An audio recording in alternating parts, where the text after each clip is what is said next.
అవుతుందని చెప్పి మీ అందరికీ హామీ ఇస్తున్నా. నేను ఎన్నోసార్లు మీకు చెప్పాం, నేను మా మిత్రుడు పవన్ కళ్యాణ్ గారు జనసేన, తెలుగుదేశం, బీజేపీ కలిసి ఎన్నికల ముందు ఒక ప్రణాళిక తయారు చేసుకొని మీ దగ్గరికి వచ్చాం.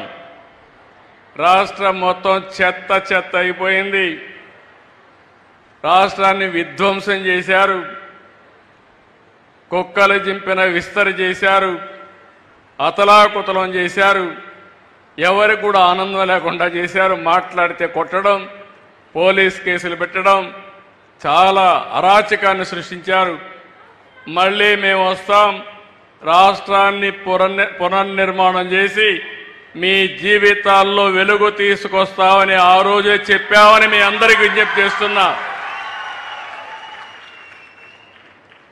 అందులో భాగంగానే ఒక పక్క సంక్షేమం, ఇంకొక పక్క అభివృద్ధి, ఈ రెండు కావాలంటే సుపరిపాలన, ఇవన్నీ కూడా పెట్టుకొని ఒక స్పష్టమైన ఆలోచన, ఎక్కడా డైవర్షన్ లేదు.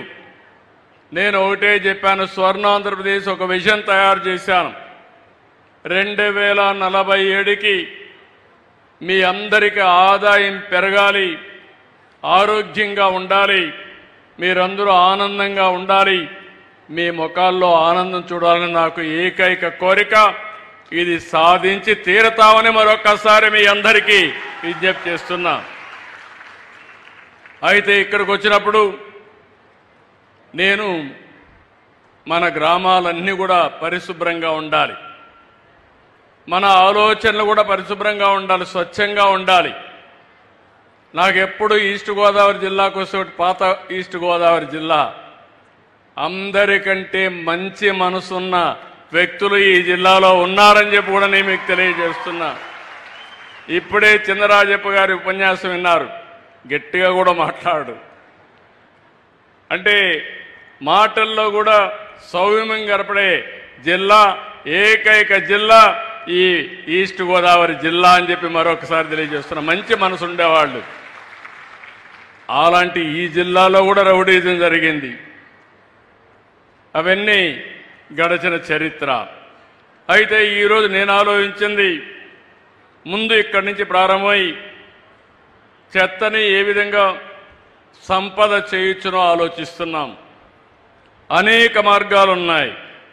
ఇంటి దగ్గరనే చెత్త నుంచి కాంపోస్ట్ తయారు చేయడం, అదే మరి ఒకేసారి వాడే ప్లాస్టిక్ నిషేధం చేయడం, ఈ వేస్ట్ని ఏ విధంగా మేనేజ్ చేయాలో రీసైక్లింగ్ పంపేయడం, ఇవన్నిటికీ ఒక ఆలోచన విధానాన్ని తీసుకొచ్చాం.